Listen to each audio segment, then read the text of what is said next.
Peace, y'all. What's going on? It's your girl Q, the astrologer, and I'm here to talk to you guys about crossings and parens. Crossings are parens, parens are crossings, so don't get confused, guys. But before we start, go ahead and like the video, subscribe to the channel, and share with all your friends. So I want to talk to you guys about the basics of what a crossing slash paren is in astrocartography.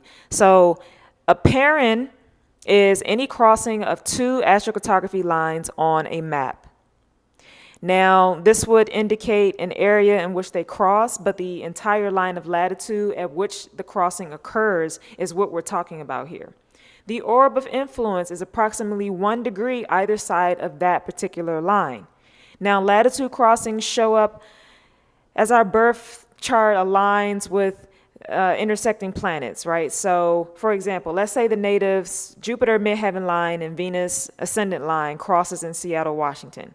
So the latitude crossing of Jupiter slash Venus would extend around the Earth at the same latitude as Seattle, Washington for the native.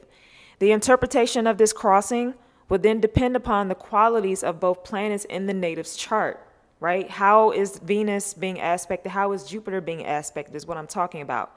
However, in a general sense, one could expect that the native's experience will be full of social events, leading to an increase in popularity, because now we're blending both energies of Venus and we're blending the energy of Jupiter. Social being a property of Venus, which is speaking to the idea of relationships with others, which is the seventh house Venus concept, and an increase in popularity being more of the Jupiterian quality. All right. So the general rule of thumb is that crossings work themselves out in the experience of the native as a subplot, whereas the power line is the plot, the theme, right? The overall theme, the overall energy, and the crossings are the day-to-day experiences, right? So we have to always, too, not only consider that power line, but we also have to consider the parens as well. So when you guys go to astro.com and you see your parens and you see your crossings, I want you to really take a look. Take a look at those crossings and really try to, be more aware of how they're playing out in your everyday life, because they will play out in your everyday life. Now, the last thing that I'll note here, too, is that sometimes these parens or crossings may feel like they have dissolved. And the reason why is because you may be going through some type of transit or progression that is making that crossing obsolete, right? For example, right now we have the South Node in Libra. And let's say you also have a South Node in Libra and a couple other planets in Libra.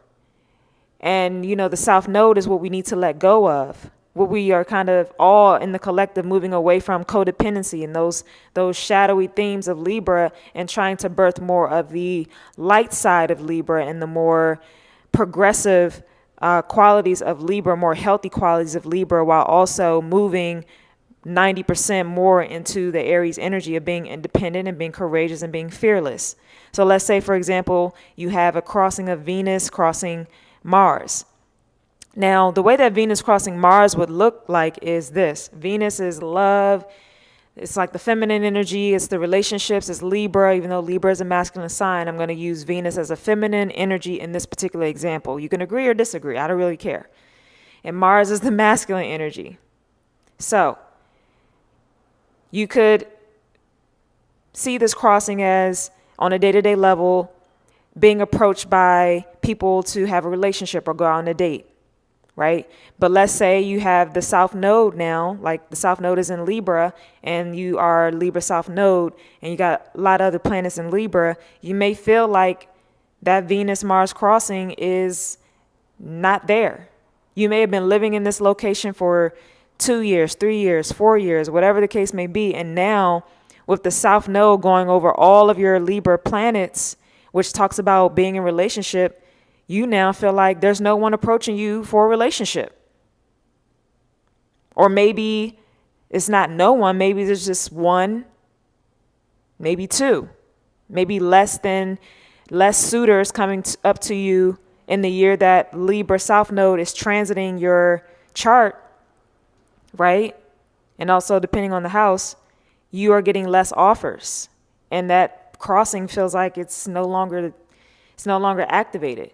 And that is an example of, this is why also too, we have to be mindful of the transits, and we have to be mindful of the progressions when we are looking at relocating for a long period of time, or if we are thinking about staying in a location or moving until that transit is over or until that progression is over, right?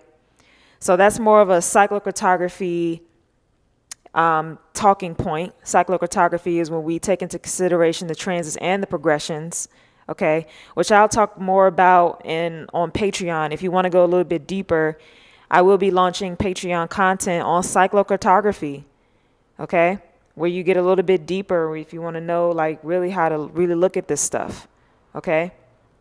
So that's it, guys. Hope you guys enjoy that, and I'll see you guys in the next video. Peace.